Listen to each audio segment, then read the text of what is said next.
এখানে 3টি মিষ্টি আলু নিয়েছি। আজ মিষ্টি আলু দিয়ে বাচ্চাদের জন্য একটা মজাদার খাবার তৈরি করব, বাচ্চাদের জন্য অনেক বেশি উপকারী। তো প্রথমে এখানে মাঝখান দিয়ে কেটে নিয়ে নিচ্ছি। এখন আমি এটা সিদ্ধ করে নিব। সিদ্ধ করে খোসাটা ছাড়িয়ে নিচ্ছি। এখন একটা কাঁটা চামচের সাহায্যে ভালোভাবে ম্যাশ করে নেব। এটা ঠান্ডা হয়েছে, ঠান্ডা করে ম্যাশ করে নিতে হবে।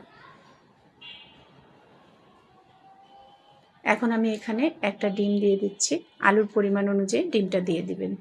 তো আমি এখানে একটা ডিম দিয়েছি। আর এখানে বাইন্ডিংয়ের জন্য 2 টেবিল চামচ ময়দা দিয়ে দিচ্ছি। সামান্য একটু লবণ দিয়েছি, যেহেতু আলু সিদ্ধ করার সময় একটু লবণ দিয়েছি, এজন্য লবণের পরিমাণটা একটু কম দিয়েছি।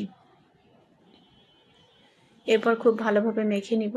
এখন একটু হাতে তেল মেখে নিয়ে এই চপগুলো করে নিতে হবে। তো আমি ফ্রাই প্যানে ঘি দিয়েছি। ঘি দিয়ে আজকে বাচ্চাদেরকে এটা ভেজে দেব। সামান্য পরিমাণে ঘি দিয়েছি। এখন চপের আকারে এগুলো তৈরি করে দিয়ে দিলাম ফ্রাই প্যানে। দুই পাশে যখন খুব সুন্দর একটা কালার চলে আসবে, তখন আমি এটা নামিয়ে নেব।